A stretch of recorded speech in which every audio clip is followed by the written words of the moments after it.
بسم الله الرحمن الرحيم. الحمد لله رب العالمين، والصلاة والسلام على أشرف الأنبياء وسيد المرسلين نبينا محمد وعلى آله وصحبه أجمعين. أما بعد، قال الله جل وعلا في كلامه المجيد: أعوذ بالله من الشيطان الرجيم.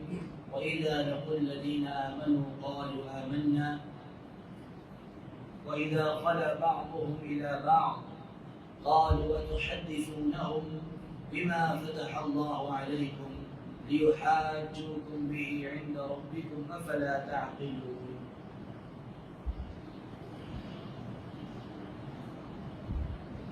سورہ بقرہ کے 72 نمبر آیت کریمہ سے آج آغاز کریں گے.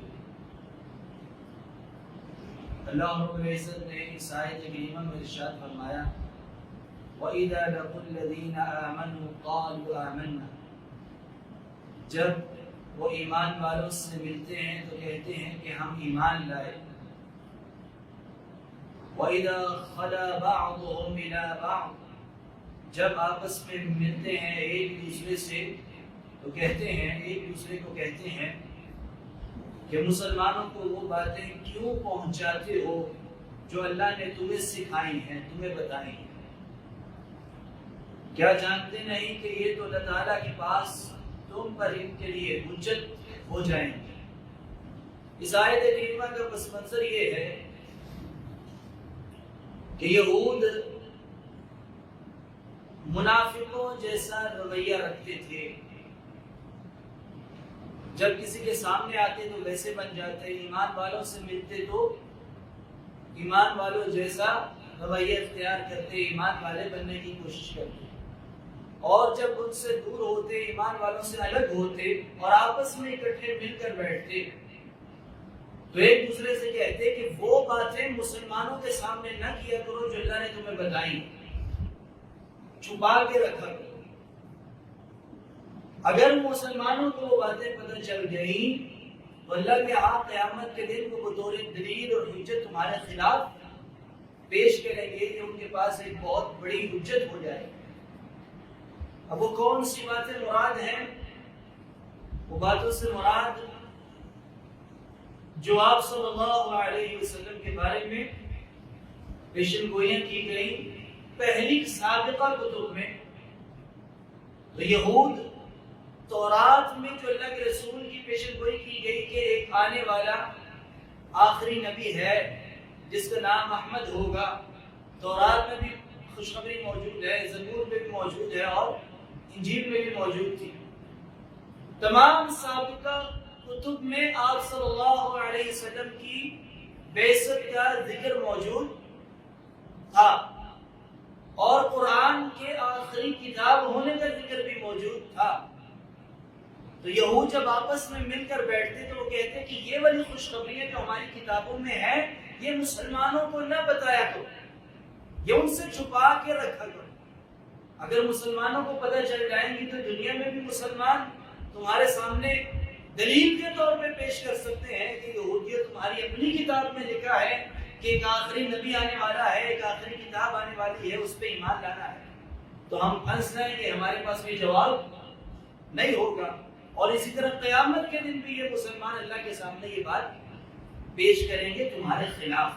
اس لیے تورات میں جو خوشخبریاں ہیں، جو پیشن گوئیاں ہیں، ان کے بارے میں یہود کہتے تھے کہ انہیں چھپا کر رکھا کرو مسلمانوں سے. اب کیا ان کے چھپانے سے حق چھپ سکتا تھا؟ نہیں چھپ سکتا تھا. کیوں؟ کیونکہ وہ خوشخبریاں، وہ پیشن گوئیاں سابقہ کتب میں کس نے بیان کی تھی، کس کی طرف سے آئی تھی؟ اللہ رب العزت کی طرف سے نازل کرتے تھے. تو اللہ رب العزت نے آگے فرمایا: اولا یعلمون. کیا یہ لوگ نہیں جانتے؟ یعنی اپنی طرف سے بڑی چالاکی کر رہے ہیں، حق کو چھپا رہے ہیں. اولا یعلمون. کیا یہ لوگ نہیں جانتے ان اللہ یعلم. اللہ تعالیٰ سب جانتا ہے، ہر چیز کا علم رکھنے والا ہے. ما یسرون وما یعلنون. جو یہ لوگ چھپا رہے ہیں اور جو یہ لوگ اعلان کرتے ہیں، جس بات کو ظاہر کرتے ہیں اور جس بات کو مخفی رکھتے ہیں، اللہ رب العزت ان کے بارے میں ہر چیز جاننے والا ہے. تو اللہ تعالیٰ نے وہ پیشن گوئیاں نازل کی تھی، ان کے چھپانے سے چھپ نہیں سکتی۔ اللہ رب العزت سب جانتا ہے، یہ جتنا چاہے چھپا لے، اللہ تعالیٰ جانتا ہے حق کیا ہے، وہ لوگوں کے سامنے حق کو واضح کر کے رہے۔ اور اسی طرح قرآن پاک میں بے شمار آیات اللہ تعالیٰ نے ایسی نازل کی جن میں پھر اللہ تعالیٰ نے یہ خبر دی کہ یہ قرآن جو ہے یہ اللہ کے رسول صلی اللہ علیہ وسلم کے بارے میں، یہ جو نبی آیا ہے آخری نبی بن کے، رسول بن کے، اس رسول کے بارے میں بھی اور اس قرآن کے بارے میں بھی پچھلی کتابوں میں خبر موجود تھی۔ تو مسلمانوں کو ان کے چھپانے کے باوجود بھی اللہ رب العزت نے قرآن میں یہ بات نازل کر کے بیان کر دی، واضح کر دی۔ تو حق بات کسی کے چھپانے سے چھپ نہیں سکتی۔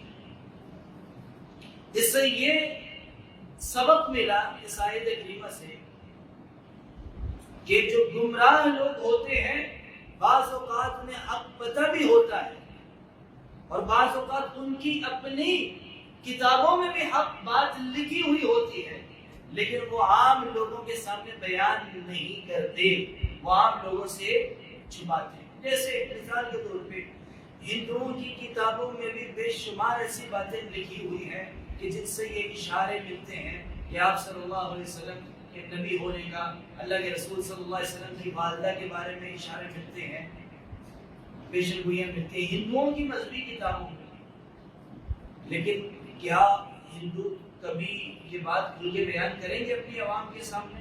نہیں بیان کریں گے، وہ چھپائیں گے۔ تو ہر گمراہ طبقہ، گروہ حق بات کو چھپاتا ہے جو اس کے مفادات سے ٹکراتی ہے، جو اس کے مفادات سے ٹکراتی ہے۔ مثال کے طور پہ ایک قبر پرست آدمی ہے یا ایک گدی نشین ہے جو کسی گدی کے اوپر بیٹھا ہوا ہے اور لاکھوں اور کروڑوں کی کمائی کر رہا ہے، کیا وہ کبھی چاہے گا کہ لوگوں کے سامنے توحید والی آیات بیان ہو یا اللہ کے رسول صلی اللہ علیہ وسلم کی وہ احادیث بیان ہو کہ جن میں اللہ کے نبی علیہ السلام نے قبر پرستی سے منع کیا ہے، سختی فرمائی ہے، بڑی شدت کے ساتھ وعیدیں سنائی ہیں؟ کیا یہ بندہ جو قبر کے اوپر بیٹھ کے کروڑوں کے نذرانے لوگوں سے ہینٹ رہا ہے، کیا وہ چاہے گا یہ آیات اس قسم کی اس موضوع والی احادیث لوگوں کے سامنے بیان ہو؟ چاہے گا کہ نہیں چاہے گا؟ کبھی بھی نہیں چاہے گا۔ اس لیے کبھی آپ نے دیکھا ان لوگوں کو بیان کرتے ہوئے، ایسی آیات پڑھتے ہوئے، ایسی احادیث پڑھتے ہوئے؟ نہیں۔ وہ کون سی حدیثیں پڑھے گا اگر پڑھے گا تو جس میں ادب، احترام، کیونکہ ادب احترام انہوں نے لوگوں سے کروایا نا، تو ساری ایسی حدیث پڑھ کے وہ اپنے اوپر فٹ کریں گے، لوگوں سے ادب کروائیں گے، کرواتے رہیں گے، کرواتے رہیں گے۔ لیکن اس کے باوجود بھی ہر زمانے میں اللہ رب العزت حق بیان کرنے والے لوگوں کو پیدا کرتا رہتا ہے، حق بیان ہوتا رہتا ہے، کسی کے چھپانے سے حق بات چھپ نہیں سکتی۔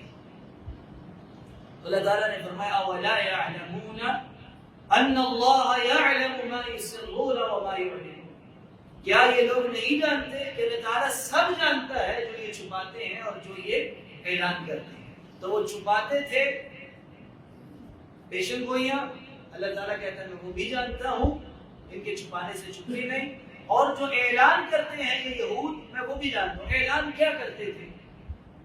اعلان یہ کرتے تھے، اظہار یہ کرتے تھے۔ یہود ہمیشہ سے بہت ساری غلط فہمیوں کا شکار ہے، بہت ساری غلط فہمیوں کا شکار رہے کہ ہم اللہ تعالیٰ کے محبوب ترین لوگ ہیں، باقی ساری مخلوق ہماری خدمت کے لیے ہے، اور ہم اللہ تعالیٰ کے چہیتے ہیں، ہم جو ہے اللہ تعالیٰ کے بیٹے ہیں، ہم اللہ تعالیٰ کے احبا ہیں، محبوب لوگ۔ یہ ان کی وہ خوش فہمیاں تھیں، جو غلط حقیقت میں غلط فہمیاں تھیں جن کا وہ اظہار کرتے رہتے۔ پھر آگے بھی اللہ رب العزت نے ایک آیت کریمہ میں آگے آئے گا کہ ہم آگ میں اگر چلے بھی گئے تو چند دن سے زیادہ نہیں رہیں گے۔ اس قسم کی قیاس ہرائیاں وہ کرتے رہتے تھے، اس قسم کی خواہشات کا اظہار کرتے رہتے تھے۔ تو اللہ رب العزت نے آگے فرمایا وَمِنْهُمْ أُمِّيُّونَ لَا يَعْلَمُونَ الْكِتَابَ، وَمِنْهُمْ، اور ان میں سے، ان یہودیوں میں سے، امیون، ایک طبقہ ایسا ہے جو امی ہے، سادہ ہے، لا يعلمون الکتاب، جس کے پاس علم نہیں ہے، یعنی جو تورات کو ظاہری طور پہ الفاظ تو پڑھ سکتا ہے، کتاب کے ظاہری الفاظ پڑھ لیتا ہے، لیکن گہرائی میں معانی اور مفہوم کو نہیں جانتا. جیسے کہ آج بھی زیادہ تر سادے مسلمان قرآن پڑھنا جانتے ہیں لیکن اس کا معنی اور مفہوم نہیں جانتا. اب دیکھیں کہ ہم بالکل، ہماری بھی اکثریت آج وہی کام کر رہی ہے جو حال اللہ تعالیٰ نے کن کا بیان کیا؟ یہودیوں کا بیان کیا، کہ ان کے بڑے لوگ، پڑھے لکھے لوگ، جو پڑھا لکھا طبقہ تھا، رہنمائی کرنے والا طبقہ تھا، وہ مفاد پرستی کی وجہ سے لوگوں کو اللہ کے کلام سے دور کرتا تھا، اور جو عام سادہ طبقہ تھا وہ کبھی اللہ کا کلام خود پڑھتا نہیں تھا، ظاہری طور پہ کبھی پڑھ بھی لیتا تھا تو علم نہیں رکھتا تھا کتاب. عام سادہ طبقہ خالی امیدیں لگا کے رکھتا تھا. وَمِنْهُمْ أُمِّيُّونَ لَا يَعْلَمُونَ الْكِتَابَ، ان کے امیون کتاب کا علم نہیں رکھتے تھے. إِلَّا أَمَانِيَّ، ان کے پاس تھا کیا؟ کتاب کا علم نہیں تھا، علم کی جگہ امانیہ، انہوں نے امیدیں لگائی ہوئی تھی. اللہ تعالیٰ سے بڑی بڑی امیدیں لگا لینا عام طبقے، جیسے آج بھی ایک طبقہ گمراہی دکھانے والا ہے اور ایک سادہ طبقہ گمراہی کے پیچھے چلنے والا ہے. اب یہ جو سادہ طبقہ ہوتا ہے آج بھی وہ امیدوں کے شکار ہے، بیعت کر لیتے ہیں پیروں کی لوگ اور یہ سمجھتے ہیں کہ یہ بیعت کر لینا ہمارے لیے کافی ہے اور یہی قیامت کے دن ہمیں آگ سے بچائے گا اور جنت میں داخل کروائے گا. نذرانے دیتے ہیں سالانہ یا 6 مہینے، عرس کرواتے ہیں. یہ سارا سسٹم کیوں چل رہا ہے کہ ایک وہ طبقہ ہے جو اپنے مفاد کے لیے یہ سسٹم چلا رہا ہے اور دوسرا سادہ طبقہ ہے جس نے جہالت کی وجہ سے امیدیں لگا رکھی ہیں، غلط فہمیوں کا شکار ہو گیا ہے اور وہ یہ سارا کچھ کر رہا ہے. اس کے پاس کتاب کا علم نہیں ہے، نہ ان لوگوں نے کبھی کتاب پڑھی ہے، قرآن پڑھا ہے، نہ کبھی حدیث پڑھی ہے، ان کے پاس علم نہیں ہے. ہاں بعض لوگ ان میں سے یہ ہوں گے صبح اٹھ کے کوئی پورا پارا پڑھ لیتے ہوں، لیکن ان کے پاس آیات کو سمجھنے کا کوئی علم نہیں ہے، صرف الفاظ پڑھ لیتے ہیں. تو یہ طبقہ امیدیں لگانے والا ہوتا ہے. اکثر عام طبقہ، سادہ طبقہ، وہ غلط فہمی کے اندر، جہالت کے اندر امیدیں لگا کے اپنی نجات کے لیے وہی کافی سمجھ لیتا ہے. یہ کام بھی کن لوگوں کا ہے؟ یہودیوں کے سادہ طبقے کا. آج بھی مسلمان وہی کام کرتے ہیں. تو اللہ رب العزت نے فرمایا وَإِنْهُمْ إِلَّا يَظُنُّونَ، اور یہ ان کا گمان ہے، یعنی یہ یہود جتنی چاہے امیدیں لگاتے رہیں، یہ کوئی یقینی بات نہیں ہے، ان کی امیدیں کوئی فائدہ دینے والی نہیں. فَوَيْلٌ لِّلَّذِينَ يَكْتُبُونَ الْكِتَابَ بِأَيْدِيهِمْ، اب اللہ تعالیٰ نے یہاں وعید سنائی ہے، ہلاکت ہو ان لوگوں کے لیے. الذین یکتبون الکتاب بأیدیہم، وہ لوگ جو اپنے ہاتھ سے کتاب لکھتے ہیں، ثم یقولون، اور پھر کہتے ہیں، ھذا من عند اللہ، کہ یہ اللہ کی طرف سے ہے. اپنے ہاتھ سے لکھ کر اسے کس کی طرف منسوب کرتے ہیں؟ اللہ کی طرف منسوب کرتے ہیں. ایسا کرنے والوں کے لیے فوائل، ویل کہتے ہیں ہلاکت اور بربادی. اب اس آیت کریمہ میں اس طبقے کی طرف نشاندہی کی گئی ہے، اشارہ کیا گیا ہے کہ یہود کے جو پڑھے لکھے لوگ ہوتے تھے وہ اپنی طرف سے مسئلے گھڑتے تھے اور لوگوں کے سامنے بیان کرتے تھے اور کہہ دیتے تھے کہ یہ کس کی طرف سے ہے؟ اللہ کی طرف سے. جس چیز کو چاہا حلال کر کے عام بندے کو فتویٰ دے دیا، جس چیز کو چاہا حرام کر کے عام بندے کو فتویٰ دے دیا. اپنی طرف سے حلال و حرام کے فتوے گھڑ کر عوام کو دیتے تھے اور کہتے تھے کہ یہ اللہ کی طرف سے ہے. اللہ تعالیٰ نے فرمایا ایسے لوگوں کے لیے کیا ہے؟ ہلاکت ہے، بربادی ہے. لِيَشْتَرُوا بِهِ ثَمَنًا قَلِيلًا، اور یہ کیوں کرتے تھے؟ انہیں کیا تکلیف تھی کیوں اللہ اپنی طرف سے مسئلے گھڑ کے اللہ تعالیٰ کی طرف منسوخ کرتے ہیں؟ تو ان کا کیا فائدہ تھا اس سے؟ لیشتروا به ثمنا قلیلا، تاکہ وہ کچھ کما لیں اس سے۔ ثمنا قلیلا، ثمن کہتے ہیں قیمت کو، معاوضے کو، قلیلا تھوڑا معاوضہ حاصل۔ اب کیا وہ واقعی تھوڑا کرتے تھے؟ جتنے لوگ آپ ذرا غور کریں گمراہی پھیلا رہے ہیں، کیا وہ معاوضہ تھوڑا لیتے ہیں یا زیادہ لیتے ہیں؟ تھوڑا لیتے ہیں کہ زیادہ لیتے ہیں؟ بعض لوگ صحابہ کرام کے خلاف لعن طعن کرتے ہیں اور ایک ایک مجلس کے کتنے پیسے لیتے ہیں؟ کتنے پیسے لیتے ہیں؟ لاکھوں روپے لیتے ہیں کہ نہیں لیتے؟ ایسے ہی تو قرآن پاک میں اللہ تعالیٰ نے تھوڑا معاوضہ کیوں کہا ہے؟ جبکہ ہم دیکھتے ہیں تو قبر پرستی کے کا جا کے حال دیکھیں، جو گدی نشین بیٹھا وہاں تو کروڑوں پہ کروڑوں کمائے جا رہے ہیں، تو تھوڑا معاوضہ کیوں کہا گیا ہے؟ کیونکہ اللہ رب العزت کے ہاں یہ پوری کی پوری دنیا بھی اگر وہ لے لے تو یہ کیا ہے؟ ثمناً قلیلا، یہ دنیا چھوٹی سی چیز ہے، اللہ کے ہاں اس کی کوئی ویلیو نہیں۔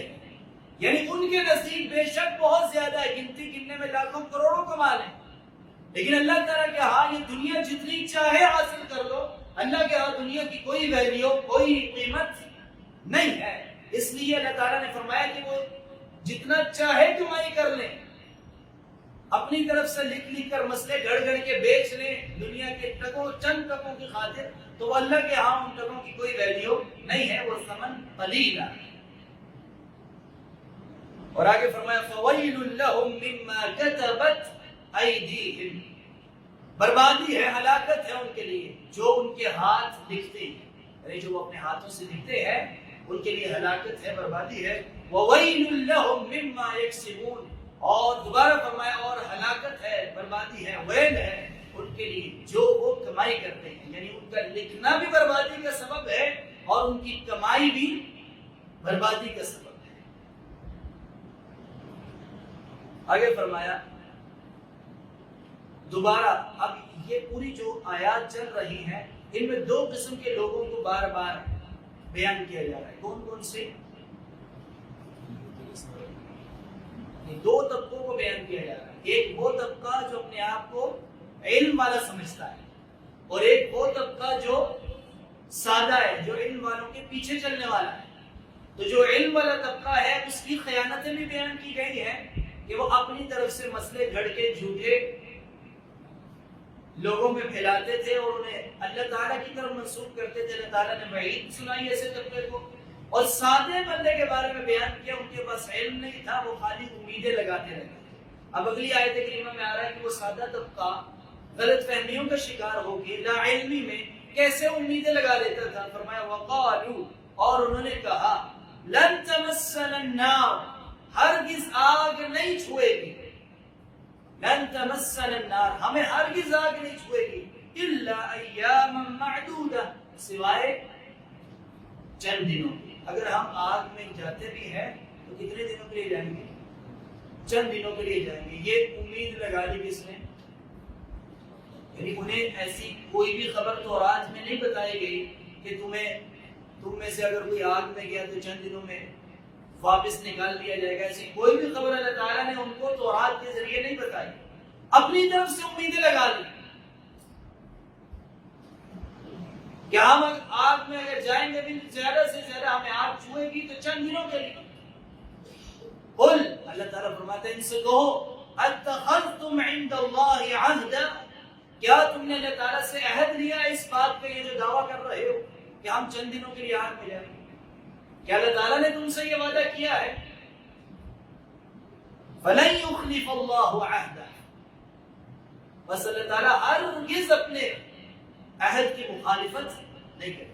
اب اللہ رب العزت نے سوالیہ انداز میں یہاں فرمایا قل، ان سے کہو کیا اللہ تعالیٰ سے تم نے عہد لیا ہے؟ اتخذتم عند اللہ عہدا، اب یہ سوال کا مطلب انکار، سوال کا مطلب انکار ہے۔ بعض اوقات قرآن پاک میں سوال پوچھ کر اس بات کا انکار مقصود ہوتا ہے، جیسے قرآن پاک میں اللہ تعالیٰ فرماتا ہے الہ مع اللہ، کیا اللہ کے علاوہ کوئی الہ ہے؟ اب اس سوال کا مقصد کیا ہے؟ کیا اللہ تعالیٰ یہ واقعی پوچھنا چاہ رہا ہے کہ بتاؤ مجھے کہ اللہ کے علاوہ کوئی الہ ہے کہ نہیں؟ نہیں، مقصد کیا ہے؟ نہیں، ہرگز نہیں، اللہ کے علاوہ کوئی الہ نہیں۔ کیوں؟ کیونکہ پچھلی پوری آیتیں پڑھے اللہ تعالیٰ نے اپنی ربوبیت یاد دلائی، فرمایا امن خلق السماوات والارض، کون ہے جس نے آسمانوں کو پیدا کیا اور زمین کو پیدا کیا؟ کون ہے جس نے باغات بنائے، حدائق بنائے، درخت نکالے، نہریں پیدا کی؟ تمہیں مشکل سے نکالنے والا کون ہے؟ یہ ساری باتیں اللہ تعالیٰ نے بیان کی اور آخر میں فرمایا الہ مع اللہ، کیا اللہ کے علاوہ کوئی الہ ہے؟ اس کا مطلب یہ نہیں ہے کہ اللہ تعالیٰ سوال کر رہا ہے تاکہ اسے کوئی جواب دے کہ نہیں اللہ کے علاوہ کوئی الہ نہیں، بلکہ یہ پوچھنے کا مقصد ہی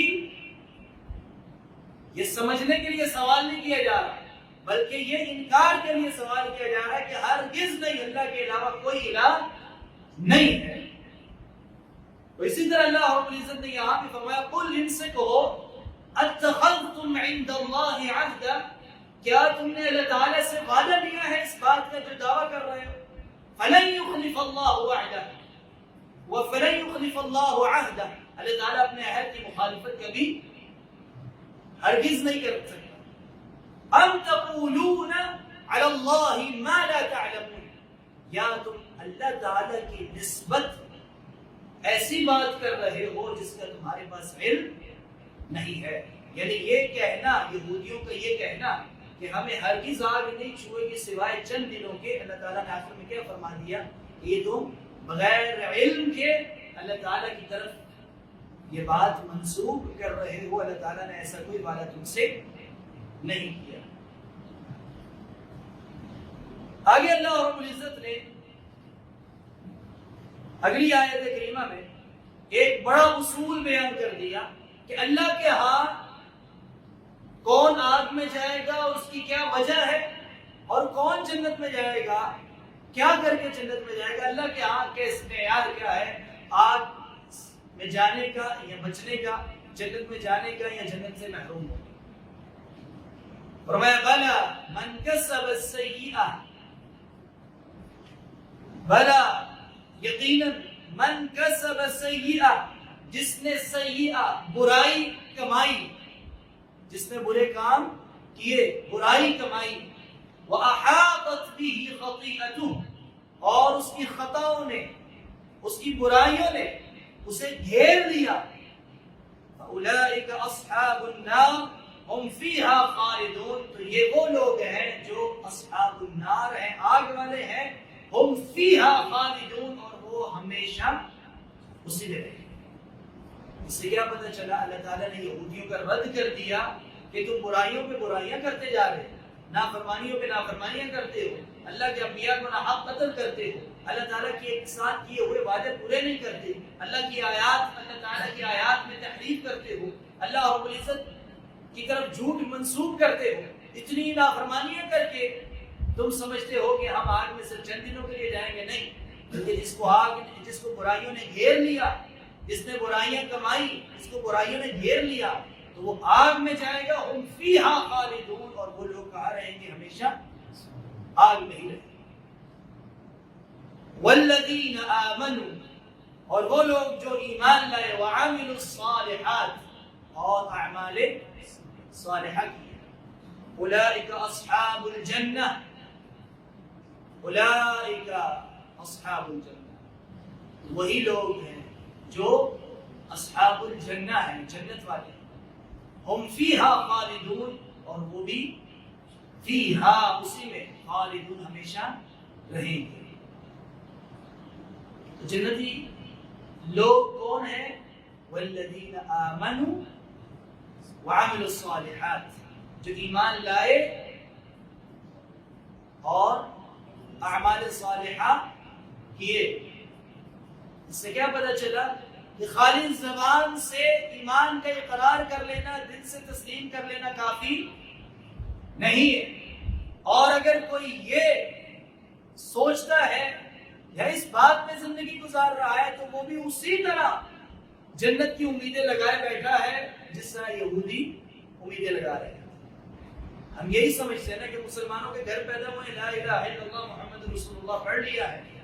اب نماز پڑھے نہ پڑھے، حلال و حرام کی تمیز ہو نہ ہو، حرام سے بچے نہ بچے، زکوٰۃ دے نہ دے، حج کرے نہ کریں، روزہ رکھے نہ رکھیں، سارے اعمال چھوڑ کے اللہ تعالیٰ سے امید لگا لیتے ہیں. اللہ تعالیٰ معاف کرنے والا غفور الرحیم ہے، معاف کر دے گا سارے گناہوں کو، بڑا غفور الرحیم ہے، جنت میں بھیج دے گا، آگ سے بچا دے گا.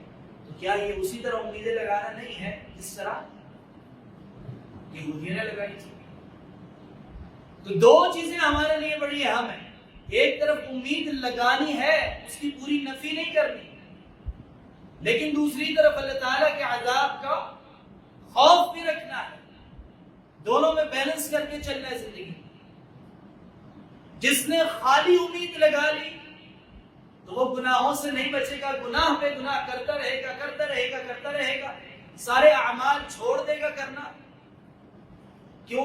کیونکہ خالی اس نے امید لگا لی کہ اللہ تعالیٰ غفور الرحیم ہے، نماز چھوڑ رہی کوئی بات معاف کر دے گا، روزے چھوڑ رہا ہے کوئی بات نہیں نماز معاف کر دے گا، گناہ کرتا جا رہا ہے کیا سوچ کے کوئی بات نہیں اللہ تعالیٰ معاف کر دے. اس نے خالی امید کو پکڑا ہے تو یہ بھی بندہ گمراہ ہو جائے گا. اور دوسری طرف خوف ہے، امید کو چھوڑ کر خالی خوف کو بھی نہیں پکڑنا. جس نے خالی خوف کو پکڑ لیا اس کا نتیجہ یہ نکلے گا کہ اگر اس سے گناہ ہو گیا تو وہ معافی نہیں مانگے گا. امید چھوڑ دی بالکل، خوف ہی خوف سامنے رکھ لیا اور کہے گا کہ میں تو بڑا گنہگار ہوں، اب میں معافی کے قابل نہیں ہوں، اب تو میں گناہ کے اندر پڑ گیا ہوں، اب میں میری کوئی اللہ تعالیٰ اللہ کی رحمت سے مایوس ہو کے اس قسم کی باتیں کرے گا اور کہے گا اپنے مسجد میں جانے کے قابل بھی نہیں رہا، مزید گمراہی کی طرف اور بڑھتا ہے. تو امید اور خوف یہ دونوں چیزوں کو ساتھ لے کر زندگی گزارنی ہے. جب ایک طرف ہمیں خوف ہوتا ہے اللہ کے عذاب کا، بار بار ہم جہنم کا ذکر پڑھتے ہیں، جہنم کی آیات پڑھتے ہیں، ہمارے دل میں اللہ تعالیٰ کے عذاب کا خوف پیدا ہوتا ہے، تو نتیجہ یہ کیا نکلتا ہے کہ ہم بے شمار حرام کاموں کو چھوڑ دیتے ہیں. اللہ تعالیٰ نے حرام کاموں کا ذکر کر کے ان کی وعیدیں بتائی ہیں کہ نہیں بتائی؟ قرآن پاک احادیث میں بھی بتائی ہیں. جب ہم پڑھتے ہیں فلاں حرام کام کرنے سے یہ عذاب ملے گا تو وہ عذاب کا ذکر سن کے ہمارے دل میں خوف پیدا ہوتا ہے اور وہ حرام کام ہم چھوڑ دیتے ہیں. تو جتنا زیادہ خوف اللہ تعالیٰ کے عذاب کا ہمارے دل میں بیٹھے گا اتنا حرام کاموں کو چھوڑے گا. اور دوسری طرف جتنی اللہ تعالیٰ کی رحمت کی امید ہوگی اتنا زیادہ ہم نیک اعمال کریں گے. اس لیے اللہ تعالیٰ نے جنت اور جہنم کا ذکر قرآن پاک میں اکٹھا بیان کیا. جنت کا ذکر آتا ہے تو جہنم کا، جہنم کا آتا ہے تو ساتھ ہی جنت. اور یہاں بھی کیا ہے؟ پہلے فرمایا کہ جس نے گناہ کمائے، برائی کمائی، اس کی غلطیوں نے اسے گھیر لیا تو وہ آگ والا ہے، اصحاب النار میں سے. آگ والوں کا ذکر آیا، اس وجہ بھی بیان کر دی کیوں آگ میں جائیں، ساتھ ہی جنتیوں کا ذکر بھی آ گیا کہ جو لوگ ایمان لائے، جو ایمان پہ قائم رہے، اعمال صالحہ کیے، وہ اصحاب الجنہ ہے اور وہ اسی میں ہمیشہ. آگ کے ساتھ اللہ رب العزت نے جنت کا ذکر بھی کیا. تو برائیوں سے بچنا ہے. کیسے بچیں گے؟ جتنا زیادہ آگ کا ہمارے دل میں خوف اور ایمان اور اعمال صالحہ کی طرف بڑھنا ہے. کیسے بڑھیں گے؟ جتنا زیادہ ہمیں جنت میں جانے کا شوق ہوگا، اللہ کی رحمت کی امید ہو. تو یہود نے خالی امیدیں لگانا شروع کر، اللہ تعالیٰ کے خوف سے آزاد ہو گئے یا اللہ تعالیٰ کی تدبیر سے بے خوف ہو گئے. اللہ تعالیٰ کے عذاب کو انہوں نے بھلا دیا، خالی امیدوں پہ امیدیں لگانا شروع کر دی. تو اللہ رب العزت نے ان کا یہ واقعہ بیان کیا یا ان کا یہ حال ہمارے سامنے بیان کیا اور ہمیں تنبیہ کی گئی ہے یہ بیان کرنے کے ساتھ کہ تم لوگ ان کے نقش قدم پہ. ایک حدیث آتی ہے، اللہ کے رسول صلی اللہ علیہ وسلم نے فرمایا، یہ حدیث پڑھ کے بات ختم کریں. آپ نے فرمایا لَتَتَّبِعَنَّ سُنَنَ مَنْ كَانَ قَبْلَكُمْ. اب اپنی امت کے بارے میں فرمایا کہ تم لوگ بھی ان کے راستوں پہ چلو گے، ان کے طریقوں پہ چلو گے جو تم سے پہلے تھے۔ اب اس حدیث کی روشنی میں اور یہ جو آیات پڑھی آپ ان آیات کی روشنی میں غور کریں، آج مسلمان کہلوانے والوں کی اکثریت کیا اسی طرح امیدیں لگائے نہیں بیٹھی ہوئی؟ نہ ایمان کی کوئی فکر ہے، نہ اعمال صالحہ کے اندر کوئی فکر ہے کہ نماز پڑھ رہے ہیں کہ نہیں پڑھ رہے، دوسرے واجبات ادا کر رہے ہیں، پورے کر رہے ہیں کہ نہیں کر رہے۔ لیکن جنت کی امیدیں سب نے لگائی، کس بنیاد پہ لگائی ہیں؟ جو بنیاد ایمان اور اعمال صالحہ والی اللہ تعالیٰ نے قرآن میں بیان کی ہے، اس کو پورا کر رہے ہیں؟ نہیں کر رہے، خالی امیدوں پہ امیدیں لگائی جا رہی ہیں۔ کن کی طرف امیدیں لگ رہی ہیں میری؟ یہودیوں کی، اور خوف کو ہم نے بھلا دیا، اللہ کے عذاب کو ہم نے بھلا دیا۔ یہ خالی سوچتے ہیں کہ ہم جنت ہماری پکی ہے، ہم جنت میں جائیں گے، ہم جنتی ہیں۔ دنیا میں بیٹھے اپنے آپ کو خود ہی سرٹیفکیٹ یا ذہنی طور پہ دماغ میں یہ بٹھا لیا ہوا ہے کہ مسلمانوں کے گھر پیدا ہوئے جنتی پکی ہے۔ دوسری طرف اللہ تعالیٰ نے اتنی سخت وعید والی آیات آگ کے بارے میں جو بیان کیا ہے، اس کی طرف کبھی بھی ہماری توجہ نہیں ہوتی۔ تو یہود آج مسلمانوں کی اکثریت اسی حالت میں ہے جو حالت اللہ تعالیٰ نے یہودیوں کی آیات میں بیان کی ہے۔ اللہ تعالیٰ سے دعا ہے اللہ تعالیٰ ہمیں امید اور خوف دونوں میں بیلنس کرنے کی توفیق عطا فرمائے۔ اللہ تعالیٰ ہمیں جنت کی امید رکھنے کی اور آگ کے عذاب کا خوف رکھنے کی توفیق عطا فرمائے۔ ہر قسم کے حرام کام سے بچائے اور ایمان اور اعمال صالحہ پہ چلنے کی توفیق عطا فرمائے۔ وصلی اللہ علی نبینا محمد وعلی آلہ وصحبہ اجمعین۔